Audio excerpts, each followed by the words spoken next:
Hi అండి, అందరూ ఎలా ఉన్నారు? Welcome to my channel. ఈరోజు నేను మునక్కాయలు వేసి రసం ఎలా చేస్తానో చూపిస్తాను. చాలా సింపుల్గా చేస్తానండి. కుక్కర్లో ఒక గ్లాస్ కందిపప్పు తీసుకున్నాను. దాన్ని బాగా శుభ్రంగా 2 సార్లు కడుక్కొనేసి 2 గ్లాసులు నీళ్ళు వేసి కుక్కర్లో పెట్టేద్దామండి. 3 విజిల్స్ 4 విజిల్స్ పెట్టేస్తే బాగా మెత్తగా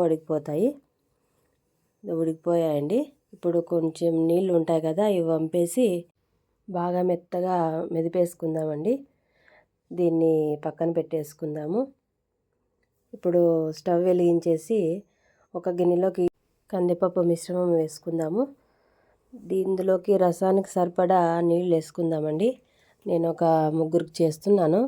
2 గ్లాసులు నీళ్ళు వేసుకుందాము.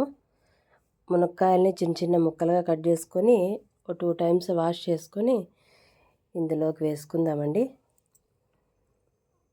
మునక్కాయలు దొరికినప్పుడు ఖచ్చితంగా రసం చేసుకుంటే మంచి టేస్ట్ ఉంటుంది. మిగతా టైంలో మామూలు రసం ఎలాగో చేసుకుంటుంటాం కదా, నేను చాలా సింపుల్గా చేసుకుంటానండి. ఇందులోకి కొంచెం పసుపు వేసుకుందాము. తగినంత ఉప్పు కూడా వేసుకుందాము. అన్నీ వేసేసి నేను చిన్న మంట పెట్టేసి బాగా మరిగిస్తానండి.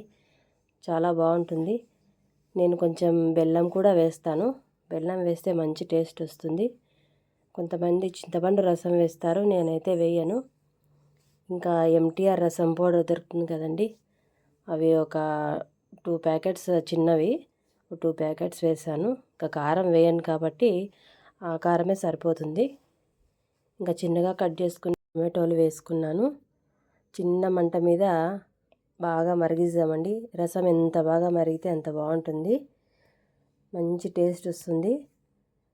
ఒకసారి అంతా కలిపేసుకుందామండి. అంతా కలిపేసి మూత పెట్టేద్దాము.